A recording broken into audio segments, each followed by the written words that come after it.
तिनं सडवाला फोन केला. अच्छा सडवाला सांगितलं असं गौरव माझ्या अंगावर आलाय, मला शिवाय आलाय म्हणून. अच्छा अच्छा तेवढं तिने भांडणी काढली तिथं. मग ती पण माझ्या अंगावर आलता, त्याच्या अंगावर मी पण गेलो. हां बायकोला कानपाट लावून आत खोलीत कोंडून घातलं. म्हणजे ती माझ्या अंगावर मारायला आल्या का नाही, हां बायकोला कोंडून घातलं मेहुणीनं. अच्छा मग तिथनं 112ला कॉल केला त्यांनी. हां हां 112ला कॉल केल्यानंतर मग 112ची माणसं आली तिथं नाही सांगलीत. अच्छा मग तिने पोलीस स्टेशनला नेलं, गाडीवर केस टाकली. हां हां मग किरकोळ वाद होता, ह्यातनं ती मेहुणी आलता करायला लागल्या. तुम्ही सांगलीमधून बोलताय का? हा हा सांगली मग नाव काय आपलं? गौरव मलमे. प्रॉपर सांगलीमधून बोलताय का? प्रॉपर खर्चिंग कवठेमंका तालुका. अच्छा अच्छा ठीक आहे. वाद वाद कशामधून झालता नेमकं? आमच्या नवरा बायकोचं काय भांडण नव्हती. मेहुणी कशी जरा 3rd क्लासला आवडती म्हणून. अच्छा मग तिचं घरदार सोडून आल्या, ती बायको म्हणते मला इथे येऊन राहावा म्हणून. हां हां ते तिच्या तिकडे. हा सासरवाडीला येऊन राहावा म्हणते तिकडं. हां हां मग मी म्हटलो आई वडिलाला 2 जण भाऊ आहे आम्ही, एक भाऊ असून नसल्यासारखा आहे. अच्छा मग आई वडिलांना मीच सांभाळतोय. अच्छा अच्छा मग आता लग्नाला 3 वर्ष होऊन गेले ती. आता गाडी मी टाटा इंट्रा पिकअप घेतल्या. हां हां मग ती आता द्राक्षाला लावल्या. अच्छा मग नोटीस एक पाठवलेलं. हां हां नोटीस पाठवलेलं तर नोटीसचं काही त्यांनी जाऊ दिलं नाही. हां हां मग बायकोनं फोन करायची बायको मला सारखी. हां मग फोन करायची तर मी एक दिवशी फोन केल्यावर बोलवून घेतल्यावर मी गेलो तिथं. अच्छा बायकोला म्हणलं कसं उगाच भांडणं काढत बसलाय म्हणलं, चल की गप म्हणलं, आपल्या तिथे काय भांडणं झालीत का, झालेली चुकी झाली म्हणलो. मग ती भाऊ समजून सांगायला गेलता घरला हां हां डिसेंबर महिन्यात. हां काय झाले असं अण्णा द्या की लावून असं म्हणून सांगायला गेलं. मग तिथं काय गेलं, भावाच्या डोसक्यात काठी घातली. हां भावाला डोसक्यात काठी घातल्यावर भावानं सासऱ्याचा हात जरा फ्रॅक्चर केला.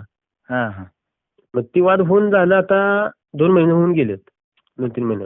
हां हां भावाला टाकं पडलेलं सासऱ्याचा हात फ्रॅक्चर झाला, ते प्लॅस्टिक केलं. सासऱ्यानं दवाखान्यात नेलं सिव्हिलला. मेहुणी तुमच्यापाशी राहत होती का तुमची? नाही मेहुणी आमच्या पिशी राहत नव्हती, हां हां सासऱ्यापाशी राहायला आहे. लग्न झाले तिथं, लग्न होऊन 9 वर्ष झालं. नवऱ्याला घेऊन राहायला ती सांगलीतच आहे. तिला दिल्या तुरचीत. तुमचा वाद कुठं झालता? तुमच्यापाशी झालता का तिकडे सासरवाडीत झालता? सासरवाडीत झालता. सासरवाडीत झालेला वाद. हम्म.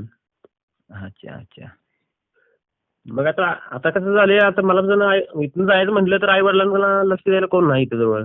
हां हां एक भाऊ आहे, ते बाहेर जाते नवरा बायकोचे. तुमच्याकडे यायला तयार नाही का आता? 4 माणसं मोठी मोठी या म्हणते ती, घेऊन जावं म्हणते ती. म्हणजे बायको म्हणली मला 4 माणसं घेऊन या मोठी, त्या अण्णांचा हात फ्रॅक्चर झालाय, हा हात जरा बरा होऊ दे म्हणली बायको. हां हां ती मेहुणी काही हीच करत नाही. तिथं बायकोपाशी मी भेटायला गेलो का नाही, हां माझ्या केसच टाकतात.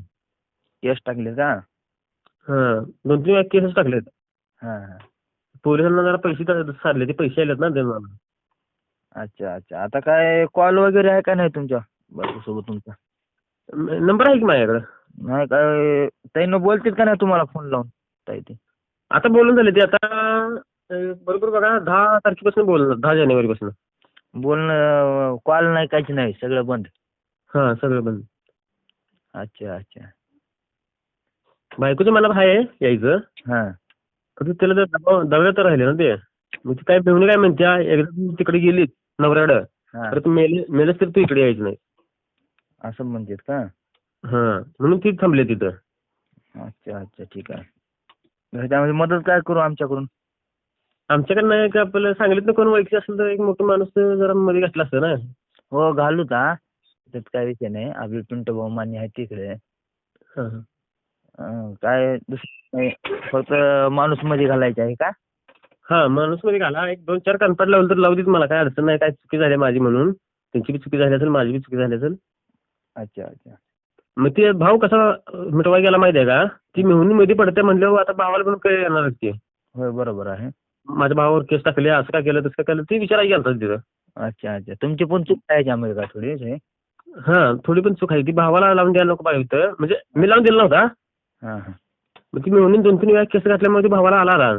असं काय? हां भाव आणि भावाची बायको दोघं पण गेलते अच्छा अच्छा सासरवाडीत. मग त्यांना बायकोनं चहा करून दिला, चहा प्यायल्यात. परत मी हुनी तिथून येताना बाहेर नाही येताना काठी घेऊन आलते. हां हां. याबाज काठी घेऊन आलते झाडं ती डोसक्यात मारली. अच्छा अच्छा. हं. लग्न कधी किती दिवस झाले होऊन? 3 वर्ष झाली की 2021 मध्ये झाले बघा. 4 वर्ष झाले. 4 वर्ष झाले का? जुलै महिन्यात झाले बघा. बरं. दिवाळीमध्ये झाले का तुमचे भांडणं? हा दिवाळीमध्ये झाले आता मागल्या 2024 मध्ये 3 नोव्हेंबरला. अच्छा. एक वर्ष झालं ना मग? हा वर्ष नाही झालं. हं? आत्ता तुरंत 4 महिने झाले की. गेल्या दिवाळीला म्हणलो की आताच. तेच की गेल्या दिवाळीला आत्ताच्या. आताच्याच म्हणा की. हा 3 नोव्हेंबरला सोडलेली. हां हां. परत मी पॉयझन पेलतो औषध. हां. मग औषध पेलतो तर त्या दिवशी सासऱ्यानं धमकी दाखवल्या म्हणून केस घातली. हां. 356 कलम. कोण पेलते? मीच पेलतो. कशामुळे? हॅलो. कशामुळे म्हणलो? ते टेन्शनच गेलो केला. प्रत्येक टायमाला करून फोन करून बोलत्या भेटायला गेलो की तिथे केस घालते ती. हां हां. मग सासरा म्हणते कोर्टात नोटीस पाठवले तर कोर्ट माझं काय उपसू शकत नाही असं म्हणते सासरा. असं काय? असं म्हटल्यानंतर मी टेन्शन पॉयझन पेलतो मग. अच्छा अच्छा. मला नांदवायची आहे तिला. हां हां. ती घरची काय झाली जमवूनच देणं झाली ती. बरं बरं ठीक आहे. मी तुम्हाला सांगलीमध्ये पिंटू भाऊचा नंबर पाठवतो. त्यांना बोला येतील त्यांनी तुम्हाला करतील मदत. चालतं त्या सांगलीला जाणार मी काल पडतो वाटलं. ऑफिस माहिती आहे मला आपल्या 100 फूट रस्त्याला आहे. माहित आहे ऑफिस? माहिती आहे. मग ऑफिसला जावा ना डायरेक्ट. ऑफिसला जाऊ का? हां जावा मदत करतील भाऊ ऑफिसला असते ते. चालतं तेवढंच ते नुसतं समजावून सांगायला लावायचं. मोठा माणूस कोण तर घेऊन या बायको म्हणत्या. त्याशिवाय त्यांच्या वडिलांच्या मनातला राग हे होणार नाही. येतील पिंटू येतील तुमच्या सोबत. ठीक आहे. पिंटू भाऊला बसून सांगा ऑफिसमध्ये ते हां मदत कोणी पाठतील नाही तर त्यांना तर येतील तुमच्या सोबत. चालतं काय अडचण नाही मग. हो ठीक आहे.